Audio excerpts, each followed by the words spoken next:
Hello and welcome back to another client interview. This is one of my favorite clients, Kris. So I have known Kris for a very, very long time. I think you may have been, I think you are our third client. So we did a free trial back when I think you knew this, I was at school, I was at sixth form, so I was 18 at the time. And then, yeah, Kris was lucky to give me a chance. He was lucky, not me. um, And then, yeah, got in very early. But then we took a massive pause. Kris has now been back with us for roughly about 2 months or so now, but we always stayed in contact. And yeah, so welcome, Kris. Thank you very much. Thank you. Do you want to do a little introduction of yourself? I imagine that a lot of people here probably know you. Your name, when I can say it, is always very helpful when I'm on sales calls and stuff because they're like, yes, I know Kris. So that's very humbling. That's very humbling. Thank you very much. Yeah, I've been a chiropractor since 1997. I graduated. A lot of people who are registered chiropractors probably weren't even born then, which is scary. At least the newer ones. Yeah, I've lived in the UK for 27 years as well. So I moved here straight after my graduation, and I have had a multidisciplinary clinic since then. Really. I worked for a couple of years as an associate, but I had my own practice on the side of that. So I've always sort of run a business in that sense. Amazing. I actually didn't know that. So it's quite a common, it's kind of the normal pathway that people go down. It's something quite unique to this industry that everyone wants to go out on their own really, really early and really quickly. Yeah, which in hindsight, which is always a good thing to do, right? I should not have done that, but you learn the hard way sometimes. What would you do instead? I should have sought out somebody who could mentor me properly and showed me all the tricks, and then I would have been not struggling as long as I did before. As I actually did, but it was all fine. It's all learning, right? So, but I think in hindsight, get a coach or get a mentor. That's kind of how you grow fast. You know that. I know that now. I didn't know that when I was your age, or slightly older than that. And I didn't have people around me who told me that. Yeah, I think it's become a massive thing recently. Like there's a lot of courses and people doing it. Like for me, like over the last year alone, we spent like £40,000 on coaching and stuff because it's just so important. I guess for you personally, though, why do you feel like it is important to invest into it? I think it's investing in you as a person. And I mean, one of my core values in clinic and in life is always learning. So I think you not only learn from having a coach or a mentor, you get guidance, and have somebody that you can juggle ideas with. So, I've had a coach for the last 15, 16 years, maybe maybe even more than that. Different versions of it, not just chiropractors. Actually, at the moment, I don't have a chiropractor as a coach, which I find really refreshing. So just have a pure business coach. So, but, being in groups with the same people is also important, right? And you're the summary of the 8 people that you hang out with, right? So if you want to, I really, really live by that. Yeah, me too. It's such a big thing. Yes, if you don't want to be in the lower group, then maybe you should check out who your friends really are, right? Doesn't mean that they can't be your friends anymore, but don't hang out with them only. Yeah, and I think that's what, for me personally, buying into masterminds and courses, it just levels up your network instantly because no one needs to like temp check anyone. If they're serious in there. It's just like, oh, this is so nice, and everyone's so similar, so you can just think on the same wavelength. You're actually one of the only clients we have who has like a business coach, not someone who's like a chiropractor. But it's quite interesting. I can imagine. Is that because I get like I know this, and so do you, is that it's both. Business applies to both. Absolutely. Business is business. A business is a business, right? But I think we forget that in the chiropractic world sometimes, that it is running a real business. But I also think that a lot of people who, let me start from the beginning there. Not everybody should be a business owner. Let's be very clear with that. Not everybody can be a business owner. That doesn't suit everybody, because in the chiropractic profession, we have such low overheads in general, so that you can actually just create a job for yourself and just run it as a company, but you don't actually have a business. Because unless you can take yourself out of that business and it works without you, it's not a business, I'm afraid. It's one of the most important things.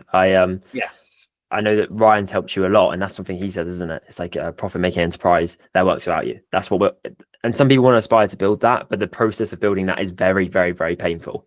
Yes, and hard. It's hard work. So you've got to be very, very tenacious and stubborn and have goals, right? It's hard work sometimes. Well, actually, all the time, hard work. But if you like it, you like it. But if you go back to what I said before about not everybody should be running a business, like if you want a simple life, you make a lot more money as an associate than as a business owner. And so is that like being a solo on your own, or just like actually just working for someone? Working for somebody else. Really? Because working for yourself, you have the overheads to look after. It's very true. And if you work for somebody else, you literally just have to walk into that clinic and do the clients. You don't have any headaches whatsoever. At the end of the month, at the end of the year, all you need to do is look at your income and your tax payments. That's it. Yeah, it's very simple. Yeah, it's interesting that so many people go down that path. Something like I really wanted to get from you, because you're very, very good at converting. It's so that I think people get a lot of value out of that. Can you kind of walk us through your consultation process and how that works? So I'm not a pain-based chiropractor in that sense, but of course people come in with pain problems to start with, right? And you acknowledge that, but you also get them to answer questions that gets them to think. So, what's the controlling organ of the body, or what system in the body controls everything that happens in your body, right? So you sort of pull things out of them, so they are telling you what you want to tell them. But listening to them, right, all the time, and following them and being close, mirroring with body language. Nowadays we can use AI stuff to take notes, so we don't even have to take notes as we do it. But I like writing things down. It's a great way of pausing in conversation. Let some things sink into them. You've got to be good at holding silence, creating effects, because nothing will happen without a little bit of tension in the room there, right? And let's be honest, you have to sell.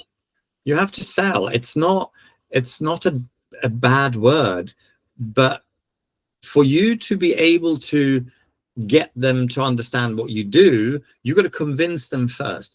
Once they start getting adjusted, it is a mind-blowing thing. They're sold, right? But you've got to get their trust there. You've got to connect with them. You got to get them to like you. And let's be honest, the person with the highest energy in the room is always going to win, right? So you've got to be enthusiastic. You can't be sitting there thinking about something completely different. You can't be thinking about what you're going to do with your girlfriend or boyfriend, or for dinner tonight. You've got to be super laser focused in all of that. And whether you do a day one only or a day one, day two, which is what we do, is collecting data, setting that up with them. Learn to talk expectations with them. Okay, today this is what we're going to do. Boom, boom, boom, boom, boom. We're going to start with this, and then we're going to connect them together. And I'm going to. Is that something you're doing right at the start? Yes, right at the start. So it's like setting the frame of what's going to actually happen. Totally.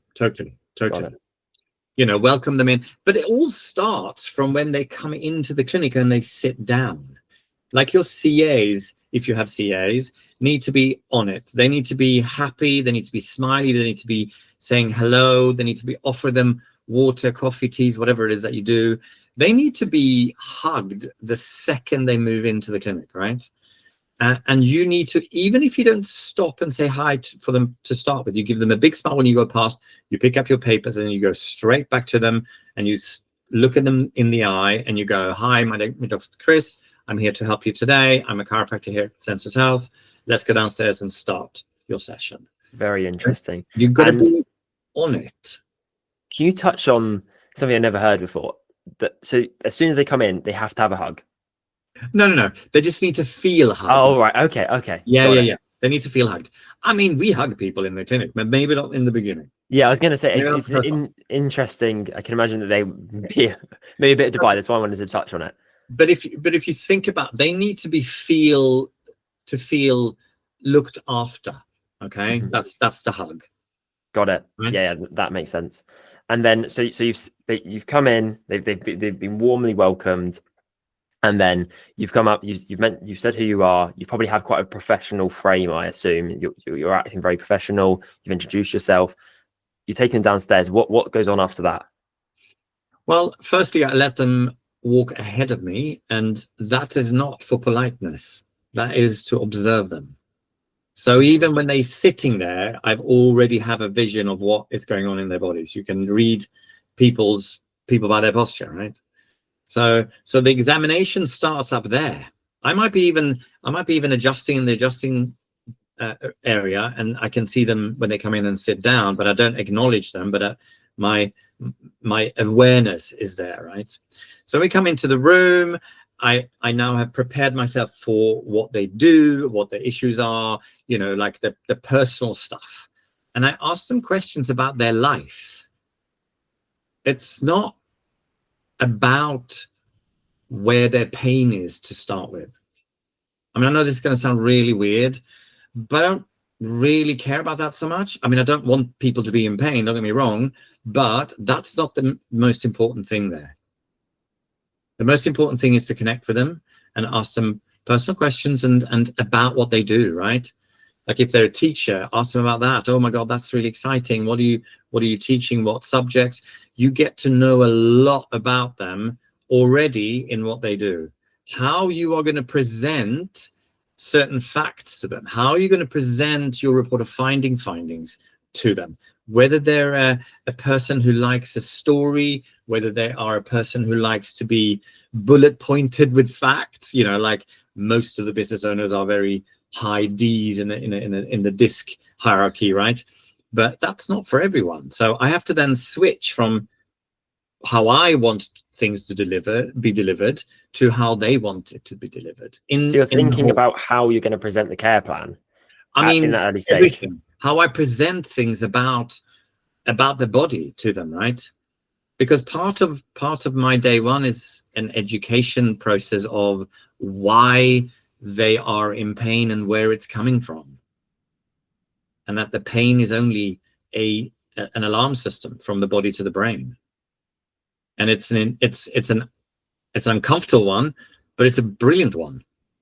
Pain is not a bad thing. Pain is a good thing.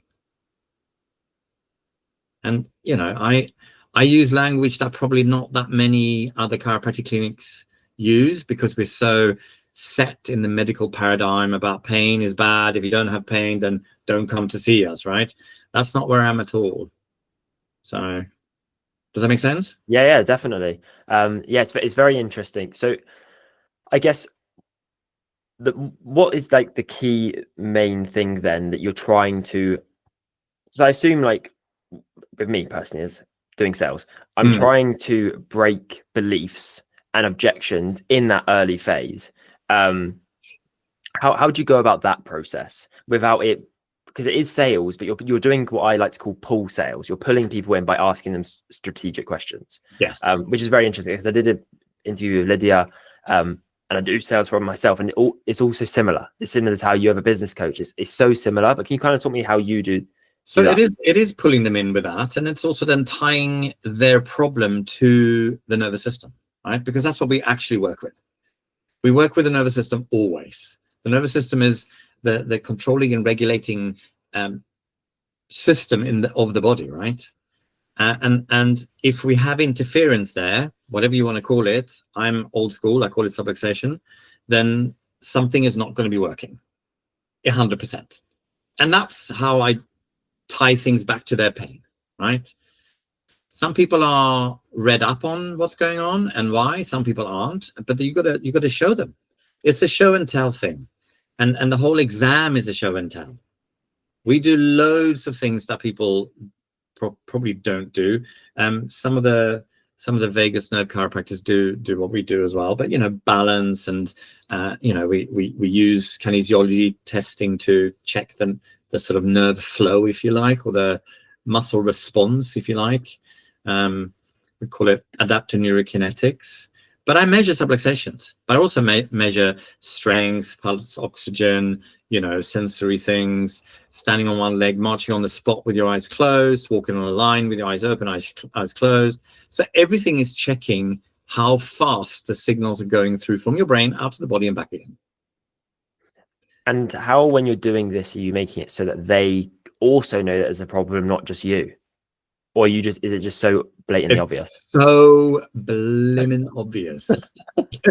It's so blimmin' obvious that sometimes they go like, do it again, just to get it proven to themselves that test is like, holy, F, yeah. Right? and sometimes. And you would say you do some unique testing that other people aren't doing as well? Yeah, I think some people do those testing, but I think the way I test for the nervous system is quite unique. It's a whole bunch of things mixed together that I've created a little bit of my own spin on. There's a few chiropractors out there that are close friends of mine who use similar things. But yeah, I mean, that's what we're testing for, right? I want to see how many subluxations they have in their connection parts. I often, with younger people, maybe for you, I would have said that the brain is the computer and the spinal cord is the USB port, and every single cell in your whole body is connected to that USB port. And if the USB I actually feel like you when we first spoke 2 years ago, you said something like that to me. Like you did some sort of computer analogy to me, which is really interesting. And now we just brought out now, because that was like on one of our second calls, I think, on our onboarding call. Because at the time I had absolutely no clue about anything, and I was just like, what did he say? No, but I did get it, obviously, because it's a good analogy. Very interesting. So that's the examination side of things, and it's good that you're using analogies. It's very similar. Lydia mentioned how she was using analogies a lot as well. I try and use analogies a lot, and you're using them. It's such a good tool. But it depends on who it is, right? So you've got to know who they are first. So you've got to have the right questions in your forms that is all tying into what you're talking about in the consultation. Yeah. And then maybe you're doing analogies based on what their job is, and then they can really, really understand it. So once they've done, that's practically day one over, right? Yeah, that's day one over. Okay. So we actually allow up to an hour for that. So we actually have plenty of time to listen to them. And I guess the actual testing thing probably takes maybe 25-30 minutes. Mm-hmm. So this is something that because we see all our clients' calendars, obviously. I believe you are the only one that does that when they have a day one, day two process.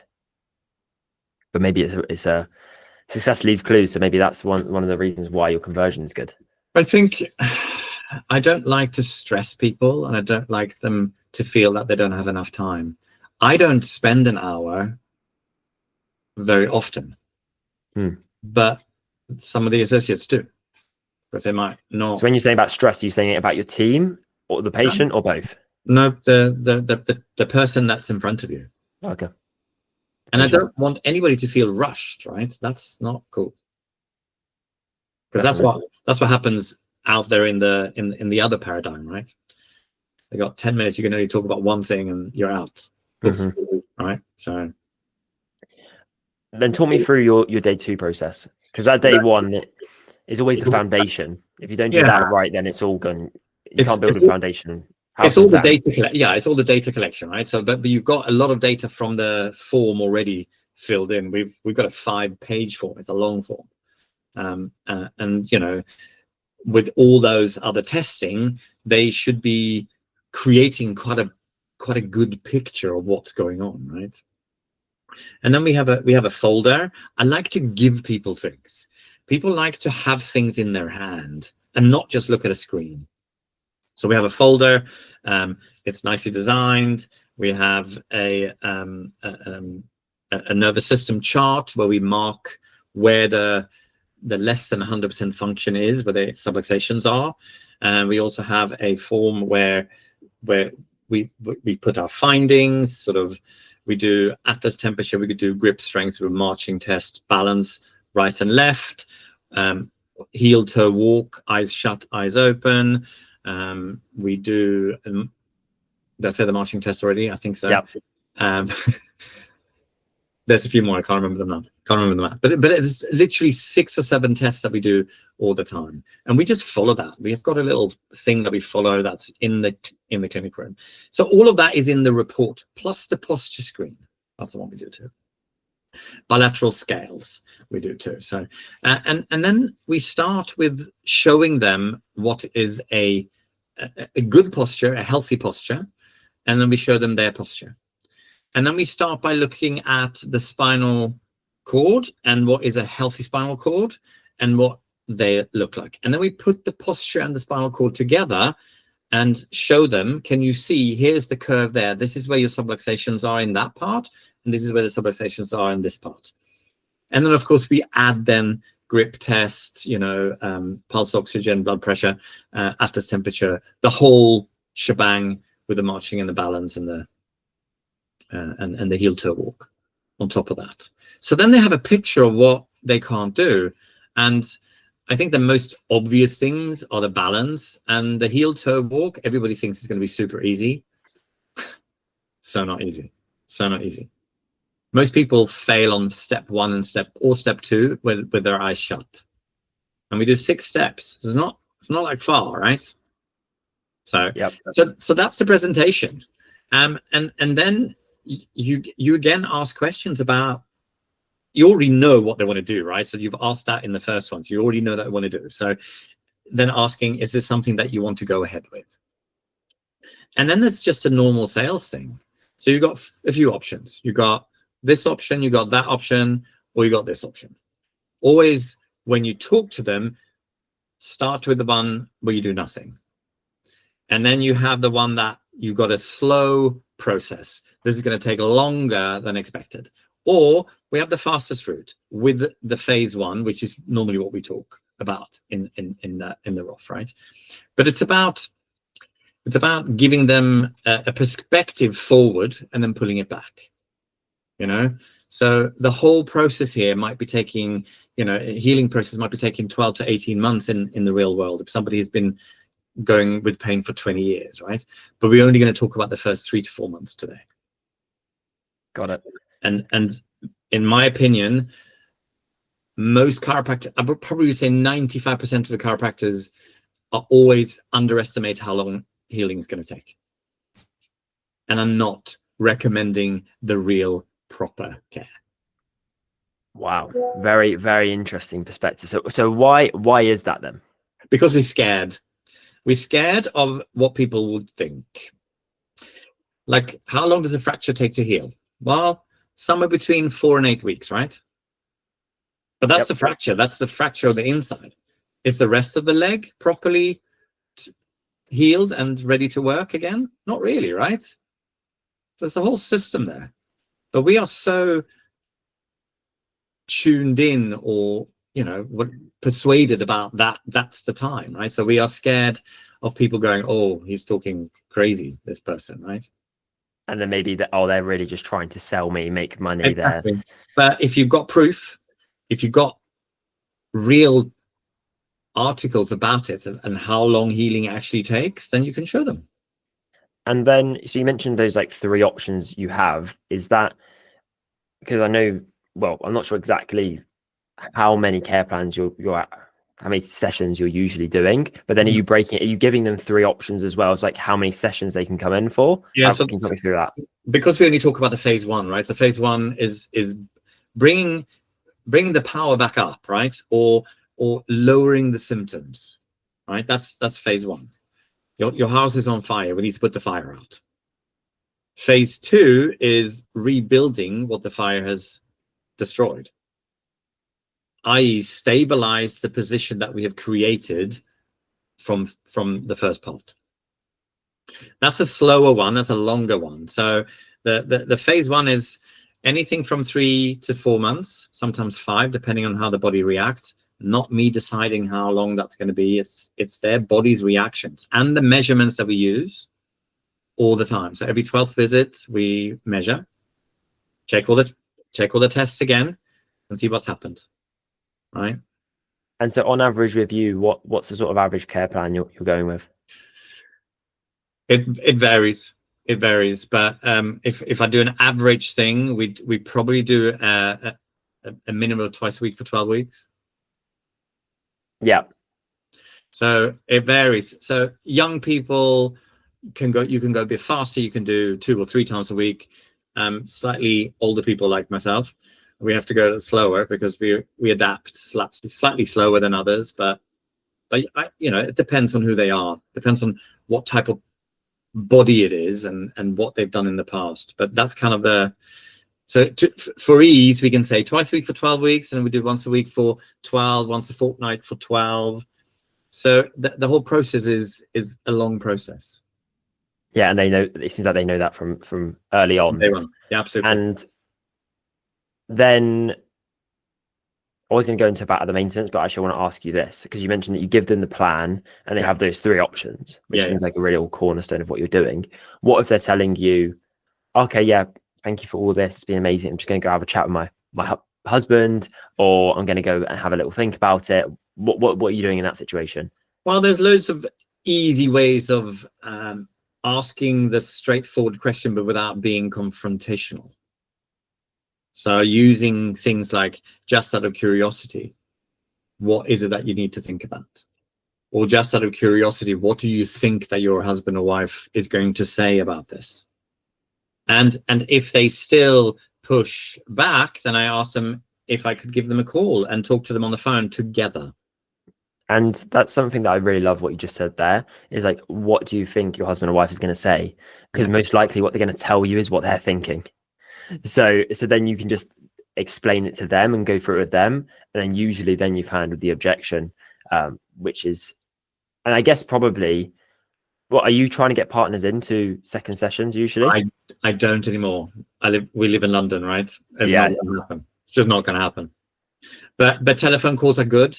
And just because they don't buy on the day doesn't mean they're not going to buy.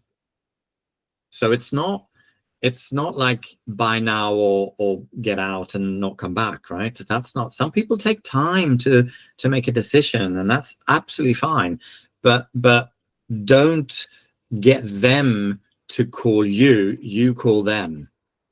You need to lead them into a decision, an informed decision, but you need to lead them in there. Through those pulling questions that you're asking, most Absolutely. likely. But when do you know to go, okay, this person needs time? It's one of probably the hardest things in sales, because it's like you believe but sometimes it's that part of you that doesn't want to grow. That's the bit that's like, actually, yeah, that person really, they need to have a think about it. And I'm always wondering, if when I do this, am I actually serving this person the best way, or should have I tried harder? And that's what I think. Again, it's the touch points, right? You need to have a few touch points, even after, if they were like, oh no, I really can't afford this, and I'm not going to do it, blah blah blah. I still have touch points after. And that's through those calls that you're doing. Exactly. And it's not just because I want to persuade them to buy. It's because I want to show them that we actually care about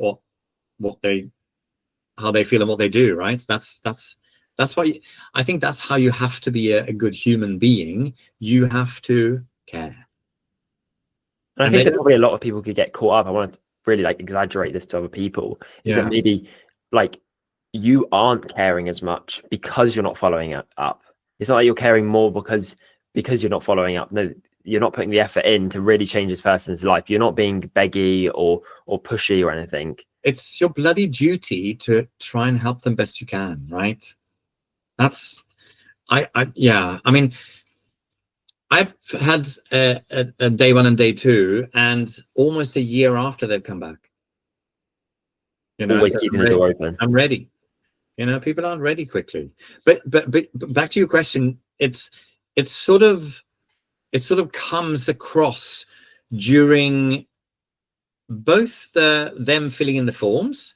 You can pull out some personalities from that, and also how they behave in the initial consultation in the day one, and asking them questions of what their interests are, right? If they're a very academic person, they're very likely to be fact driven, and if they're not, they're very likely to be story driven. And if they're story driven, they might be the person that takes a bit longer to buy something, right? Mhm.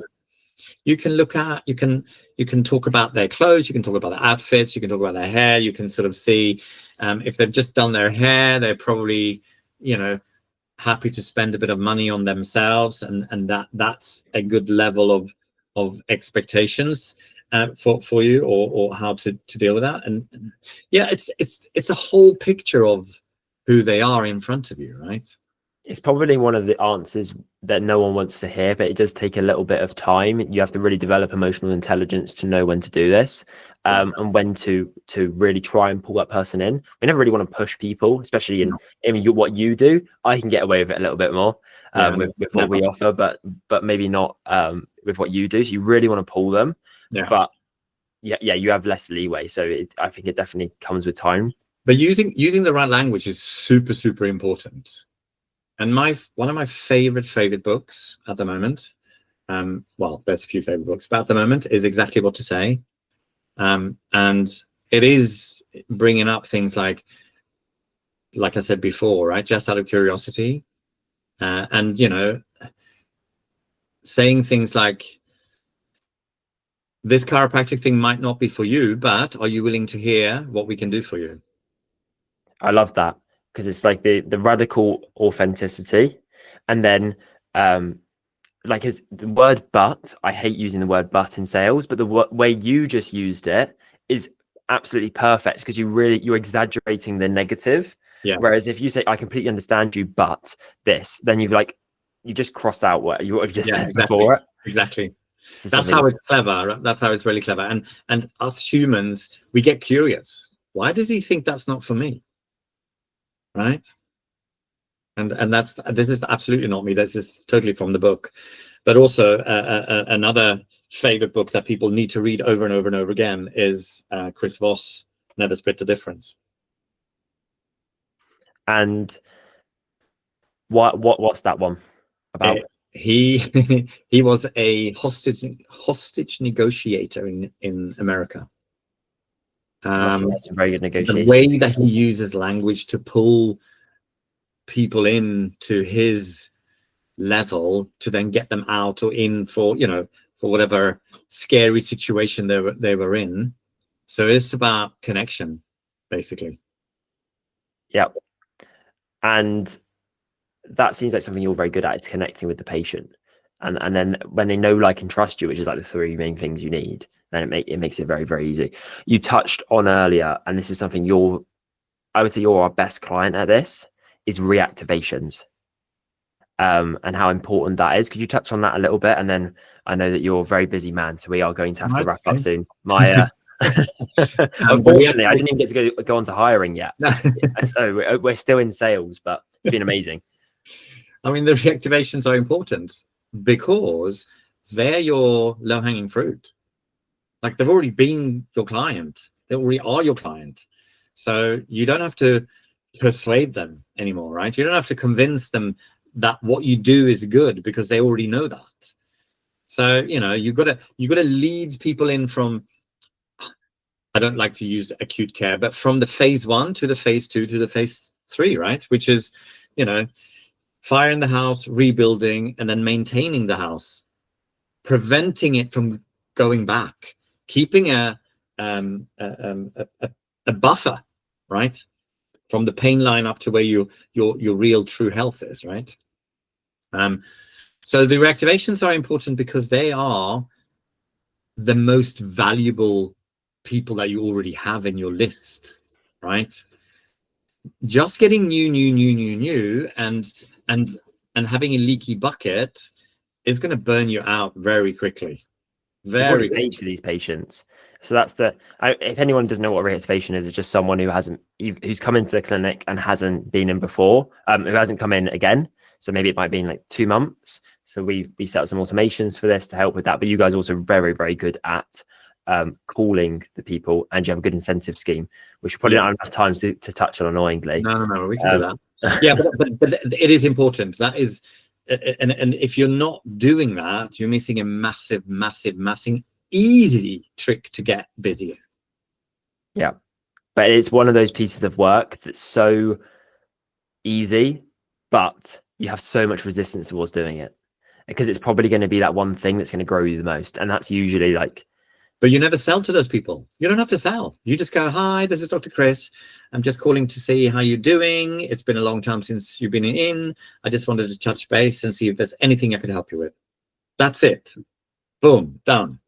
And then they go, oh, hi, so nice to hear from you. No, everything is fine at the moment, and blah, blah, blah. And then, okay, and then they want to book, then that's fine. We hang up the phone. We don't do anything else. 6 weeks later, we do the same thing again. But in between there, Daniel and Francesca has created some freaking amazing automations for us. So there you go. There we go. Yes. But that's the thing, right? So you're constantly feeding them, and emails. I used to hate people sending me too many emails, but guess what? It's working. I've sent at least 2 emails per week to my whole client base since March 2020, without fail. Amazing. And this is something that we've just implemented as well. And like if anyone ever goes through our nurture sequence, like it is so helpful. This interview will be in it. Maybe that's why someone's going to be watching this interview. but make sure you don't have rubbish in there. Make sure you have interesting things for them to read. And are you making that? Yeah. Are you using AI at all for that? Sometimes. Yeah, well, I have now a library for 5 years, so I don't have to read. I mean, I've now started going back in time, right? So I'm taking ideas from 2022, revamping them and pushing them in through AI to rewrite it, and that's it. So I don't have to think. It's a bit of work, but it's kind of fun work. Yeah. But very, very high leverage, which is always what you want to be doing. And you can get that into themed things with what you do in clinic, so they feed into what you do there as well. So you've got a whole big picture of what's happening in-house. It's also quite interesting is that's definitely something that you would want to outsource to someone like me. Like I don't feel like you can outsource that, because you need to get yourself across. And so maybe it's a task to be like, oh, email marketing. This is why we don't really do that much. We have to do a couple of emails for you, but it's not that many. But it needs to be you. But you only have to do, say about 100 odd, right? For two a week. Yep. And then loop them. No one's going to remember. No one's going to remember. Definitely. So it's easy. It takes a little bit of effort to set it up, but I can set one up for the next 3 months. In a couple of hours, or 2-3 hours on a Sunday, easy. Yeah, and then it's just and especially sending it to your like you can use it in multiple ways: new patients, old original, like existing, social media post, introducing new associates, introducing new physios, whatever you have in the clinic, right? Yeah, client days, inviting them into the practice to have a chat and a bite to eat and maybe a little something to drink, which is what we do twice a year. So champagne, all of that, memberships, like you name it. Yeah, a bit of champagne. Retention. Yeah, exactly. Of course. I mean, I don't give them champagne. I give them bubbles, but Yeah. Perfect. Well, Kris, I imagine that people found that very, very valuable. We may have to do a part 2 for the hiring side of things, but I'm not going to do that now. Final things before we jump off. This is the part where you sell us to other people. You have been one of our top referrers. You're in competition with a few other people for top referrer. Yeah. Yeah, Danny. Challenge accepted. Yeah, Danny and Filippo, watch out. And there's someone else, I'm forgetting someone else as well. But how has your experience been with Align Flow so far? It's been very, very, very good and very humbling to see two very young people have so much knowledge about marketing that I remember our conversation when we talked about before. It's like I had to ask you how old you were, and you told me you were doing your A levels. I was like, wow, you know.